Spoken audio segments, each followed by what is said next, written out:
बाबूजी 20 साल कम। बाबूजी जवान होइए ना। अरे रुक जाओ बेटा, सब में टाइम लगता है। बाबूजी खटाक से जवान हो।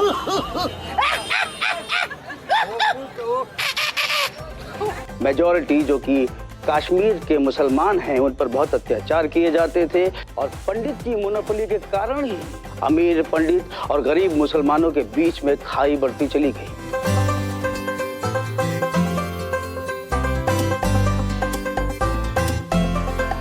ऑडिशन का अड्डा है ये, ऑडिशन का अड्डा, ऑडिशन का अड्डा है ये, ऑडिशन का अड्डा। गुड मॉर्निंग, आदाब, सत श्री अकाल। आप सबका ऑडिशन के अड्डे पर एक बार बहुत बहुत स्वागत है। आज फिर अतुल भाई हमारे साथ मौजूद हैं। आपने अपना ज़िंदगी का इतना तजुर्बा देखा, को एक्टर्स भी इतने देखे, तो अब apart from being a good actor या तजुर्बा होने के साथ साथ क्या लगता है कि डिसिप्लिन एक एक्टर की ज़िंदगी में कितना ज़रूरी है, उसको कामयाब बनाने के लिए या उसको अच्छा काम करने के लिए? बहुत ज़रूरी है। डिसिप्लिन मतलब कुछ आपकी अपने नियम कानून जो बनाए गए हैं दुनिया के, वो जो सही है वो आपको रखने चाहिए, रिलेशनशिप में रखने चाहिए। और जो सबसे बड़ा डिसिप्लिन जो सिखाया जाता है बच्चों को, समय से उठो, समय से सो, है ना। अच्छी चीज़ को जल्दी से अच्छी कहो, बुरी को अच्छी मत कहो, ये भी डिसिप्लिन में आता है। उठ के अपनी चादर फोल्ड करो, है ना, और ये सब चीज़ें तमीज़ से खाओ। और जो समय सबसे बड़ा कीमती है, तो वहाँ से शुरू हो जाती है मॉर्निंग में। आप जल्दी उठो, जल्दी सो, है ना, वो जितना लागू कर सको। जी। जल्दी उठना तो बहुत ज़रूरी है। ये तो मुझे तो ये समझ में नहीं आता, 9-10 बजे उठने वाला जो सिलसिला। आपको सन देखना बहुत ज़रूरी है। आपको सुबह बर्ड्स की आवाज़ सुनना बहुत ज़रूरी है। जी। और ख़ासकर आप एक्टर या किसी भी कला की फील्ड में हैं, तो फिर तो बहुत ज़रूरी है सुबह अगर आपने मिस की, यही सबसे बड़ा डिसिप्लिन है। Correct correct. सुबह मिस मत करो, क्योंकि अगर आपको अपने जीवन में सुबह लानी है, वाह वाह, क्या बात कर दी है, बहुत खूब, बड़ी सही बात है, तो प्रैक्टिकल। सुबह तो देख लो। अगर आपने, अरे उदाहरण तो सबसे सन से दोगे, उगता सूरज बनो। अरे तो उगता सूरज देखते तो हो नहीं यार। सही बात है, बातों में रह जाएगा। बातों में रह जाएगा, तो लिख लो भाई, फिर सो जाओ। तो सुबह उठना बहुत जरूरी है। दिन में सो लो चलेगा। आप जो रोजमर्रा की जिंदगी है ना, वो किस तरह से आपको चेंज करती है, या तो आपको अच्छा बना देगी आपकी अपने आर्ट में। एक्टर की बात करूं तो मुझे तो मेरे लाइफस्टाइल जो है, मुझे नहीं पता कि, लेकिन मुझे ये पता है कि मुझे काफ़ी इम्प्रूवमेंट हुआ है मेरी चीज़ों में। क्योंकि सुबह मैं बर्ड्स देखता हूँ जी। मेरी वाइफ पेंटर है, तो जब मैं कलर देख रहा हूँ, अच्छा खुद ब खुद जा रहा है, मुझे नहीं पता कि वो मैं क्या सीख रहा हूँ। उससे पेशेंस भी सीख रहा हूँ कि धीमे से स्ट्रोक एक कलर का गया, वो भी सीख रहा हूँ। और ना चाहते हुए भी सीख रहा हूँ, सीख भी नहीं रहा, ना चाहते हुए इम्प्रूवमेंट हो रहा है आपकी अपनी चीज़ों में, कला में, हाँ, आपकी कला में, आपके कैरेक्टर में, तजुर्बे में, जिंदगी, आपकी ज़िंदगी में। तो आप ज़िंदगी में जो बतौर इंसान वो चीज़ें जा रही हैं, है ना, तो अच्छे से ये चीज़ें, मान लो जब वो कुछ कमी थी मेरे अंदर, मैं इम्पेशेंट हो जाता, मान लो, तो अगर पेशेंस आ गया तो आप तो एक्टिंग में आ रहा ना। रोज़मर्रा की ज़िंदगी बहुत इम्पोर्टेंट है कि आप कैसी जिंदगी जी रहे हैं। हाँ। और आपका माहौल क्या है। माहौल बहुत ज़रूरी है, माहौल बहुत संगत माहौल, और वो तो घर से ही शुरू होता है सबसे। जी जी। अब कुछ बातें जैसे लोग कहते हैं कि आपने संस्कार की बात कर, जी जी जी, है ना, संस्कार कुछ कुछ मतलब मूँछों पे ताव देके कुछ बुजुर्ग लोग, जमींदार टाइप के बुजुर्ग ना, अपने बच्चों को ऐसे ऐसे मूँछों के बल पे संस्कार देना चाहते हैं। जी जी। वो संस्कार थोड़ी ना है। ये करो, और बच्चा संस्कार जो है ना दिया नहीं जाता है, बच्चा संस्कार लेता है, लेता है। कनखियों से लेता है। कि अभी तो कह गए कि सिगरेट पे हुक्का पीना मना है, खुद तो गुड़ोला रहे इतनी देर से, हाँ हम भी पिएंगे, तो आप तो दे रहे हो। करेक्ट। लेकिन संस्कार वो है जो बच्चा लेता है। आपने अभी एक बात कही जो कहीं ना कहीं आर्टिस्ट उससे जुड़ जाते हैं कि आर्टिस्ट बड़ा नशे में रहता है और बड़ा फ़ख्र समझता है एक अलग किस्म की आवारगी के ऊपर, कि अपने को ढीला छोड़ देता है। मैं कलाकार, मुझे इस चीज़ की ज़रूरत नहीं, मैं कलाकार।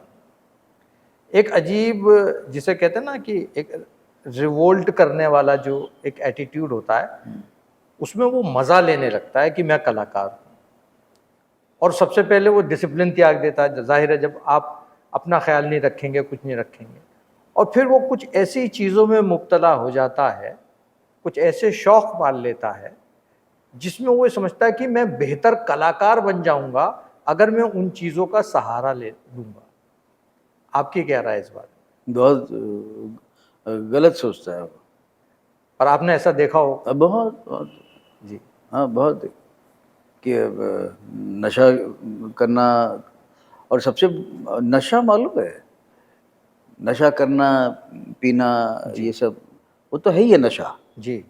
जैसे आपने कहा, जो समझ लेना कि मैं कलाकार हूँ और छोड़ देना, है ना, एक दिन नहाना नहीं, तो सबसे बड़ा नशा है, और गंदा नशा है। गंदा नशा है।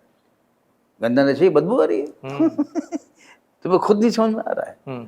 जो तुम्हें खुद नहीं समझ में, तो गलत रास्ते पे जा रहा है। सोच नशा है दरअसल, अच्छी सोच और बुरी सोच, बुरी सोच ही नशा है। और जो अच्छी को बुरी और बुरी को अच्छी समझना नहीं चाहिए, बुरी को बुरी समझो जी, और अच्छी को अच्छी समझो। जी। ठीक है। और कोई अच्छी चीज बता रहे तो बस काम कहाँ का कॉन्फिडेंस। ये भी नशा है। जी। है ना, किसी चीज को समझने से पहले समझ जाना भी नशा है। क्या बेवकूफी का नशा है, उसका शब्द है बेवकूफी का नशा। बेवकूफी नाम की कोई सिगरेट है, उसका नशा है। जहनियत रखो भाई। ये गलत सलत उदाहरण देख के ना चीजों को जस्टिफाई करना ना, ये गलत बात है।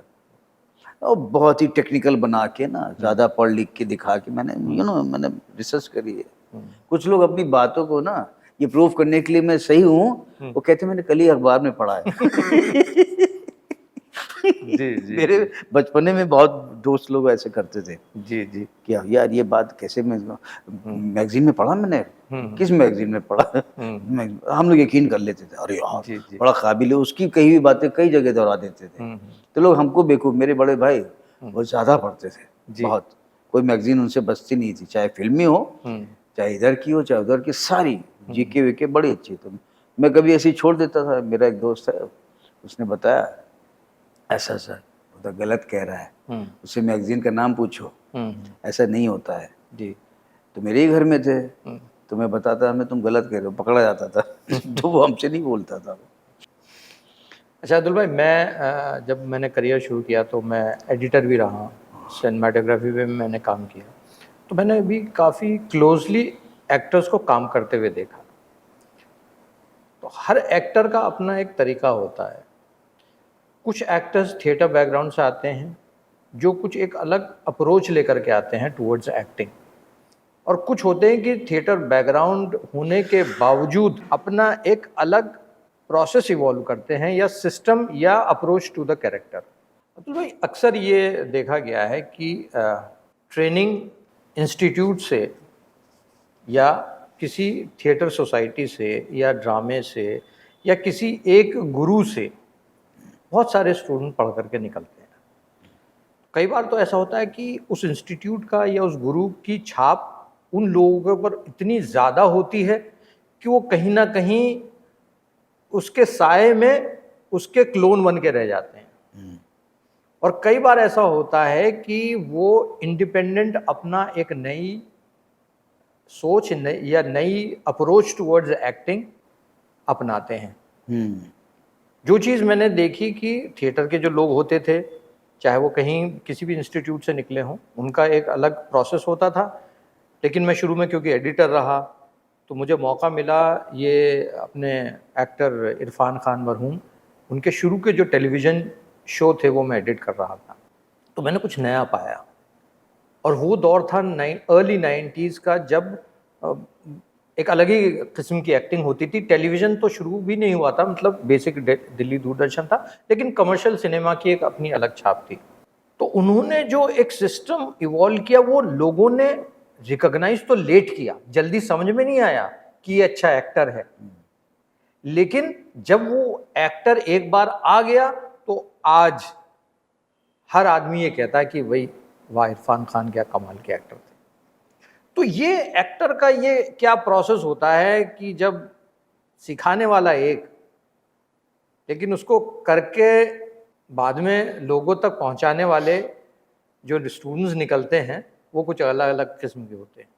जो थिएटर ग्रुप है उसमें एक कोई मठाधीश होते हैं हमेशा से, जी, एक होते हैं जिनका ग्रुप होता है, वो डायरेक्टर हैं, उनकी जितनी सोच है, जितनी समझ है, कभी कभी बहुत ज़्यादा काबिल होते हैं, जितना ज़्यादा काबिल होंगे उतना काबिलियत दिखाना चाहेंगे, जी, लेकिन ज़िद्दी भी होते हैं। तो ज़िद्दी होते हैं तो वो अपनी तरह से सिखाते हैं ऐसे ही करो। वो ये भूल जाते हैं कि कलाकार जो होता है, कुछ भी जो अपनी कला पेश करता है, उसमें पास फेल नहीं होता है। उसमें होता है कि ये भी एक ढंग, वर्सेटैलिटी एक शब्द है, जी, है ना, तो उसकी तरफ सोचते ही नहीं थे, ऐसा करो, मैं ऐसा चाहता हूँ तो करो। तो आप क्लोन तो दे दिया ना, मैं ऐसा चाहता हूँ, आप ये इतना कदम चलो और इस तरह से बोलो, छाप आनी है। तो उनको अच्छा लग रहा है कि मेरा डायरेक्ट किया हुआ प्ले है, तो स्कूलिंग गलत हो गई। जी, लेकिन उसी थिएटर ग्रुप में 8 लोग हैं, उसमें से एक कर उन्हीं की तरह रहा है, लेकिन बाहर निकलते ही उसने अपने आप को चेंज कर दिया। जी, जी, जी, अब उसकी जहनियत पे ये सब डिपेंड करता है। मैं बहुत लोगों को जानता हूँ कि जो किसी एक गुरु से, किसी एक इंस्टीट्यूट से, अब उस इंस्टीट्यूट में जो स्पीच टीचर हैं उनसे बहुत लोग इम्प्रेस हो गए, तो पता लगा उन्हीं की स्पीच फॉलो करते चले जा रहे हैं सब। पैटर्न सबका कहीं ना कहीं, जब इमोशंस को बहुत शेड देने नहीं आता है समझ में, तो उसी में खिल जाते हैं एक ही स्पीच पैटर्न पे। तो कहने की ज़रूरत नहीं, बहुत लोग नज़र आए। थिएटर और भी ग्रुप मैंने देखा, एक एक्टर है, तुम तो एकदम वैसे ही लगते हो यार। बोला हाँ, हो सकता है मेरे अंदर छाप पड़ी हो सकता है। लेकिन जैसे जैसे समय आया, जैसे जैसे उसकी अकल आई, है ना, समझ आई, अब वो अपनी एक्टिंग कर रहा है कई सालों से। ऐसे बहुत लोग हैं, कोई भी हो सकता है जी, लेकिन जिसकी समझ जल्दी आ गई कि सीख तो सबसे रहा है, उसने कई स्कूलिंग ले ली, इस डायरेक्टर के साथ भी काम किया, उसके साथ भी काम किया, अलग अलग स्टाइल के लोगों के साथ काम किया, अलग अलग गुरुओं की। संगीत में भी होता है कि एक ही गुरु के साथ बहुत लोग पड़े रहते हैं, खुद कहते नहीं मैं कईयों से सीखूंगा। तो उनकी स्कूलिंग और स्कूलिंग के साथ उनका नेचर, जी, ये भी साथ साथ जानना बहुत ज़रूरी है कि मैं बता रहा हूँ गुरु तो अच्छा है लेकिन इंसान नहीं अच्छा है, तो कहते पाए जाते हैं ना।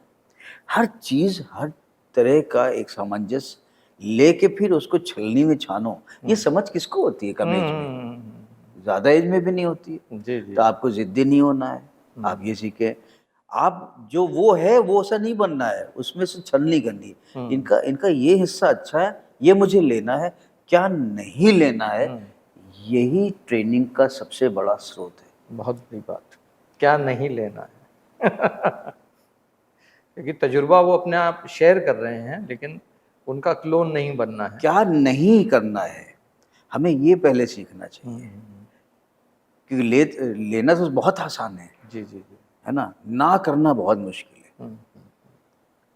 तो ना करना आना चाहिए। सेम चीज़ सिलेक्शन में भी होता है, ना करना सीखिए और वो मत लीजिए, नहीं ये नहीं लूँगा।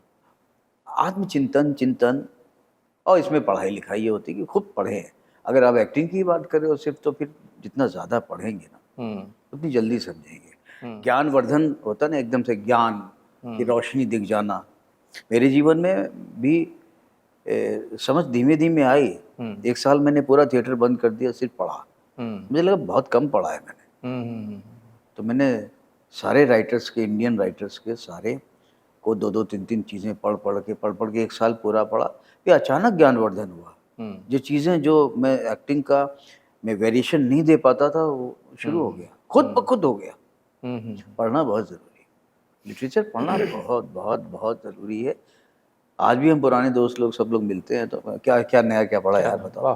क्या बात। यार ये किताब आई बड़ी अच्छी है, तो कम पढ़ो, पढ़ो जरूर। अगर आपको एज एन एक्टर ग्रो करना है तो मुझे लगता है कि बहुत दिन से अगर आप एक जैसी एक्टिंग कर रहे हैं तो आप थोड़ा से पढ़ डालो 4-6 महीने, तो कुछ नयापन आएगा ही आएगा। जी जी जी, बहुत सही बात कही अतुल भाई आपने।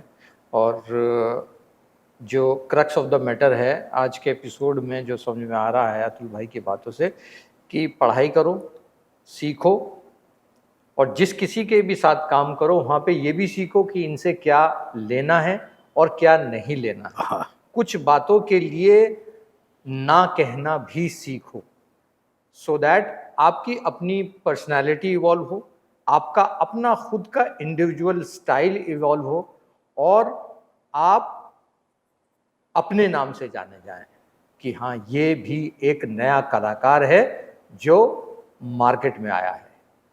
शुक्रिया बहुत बहुत अतुल भाई, आप हमारे साथ आए और आपने कुछ ऐसी जिसे कहते हैं गुणी बातें शेयर की। बहुत बहुत धन्यवाद। धन्यवाद, धन्यवाद आपको बहुत।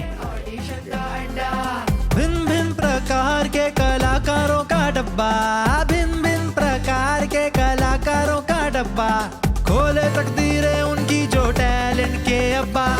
ऑडिशन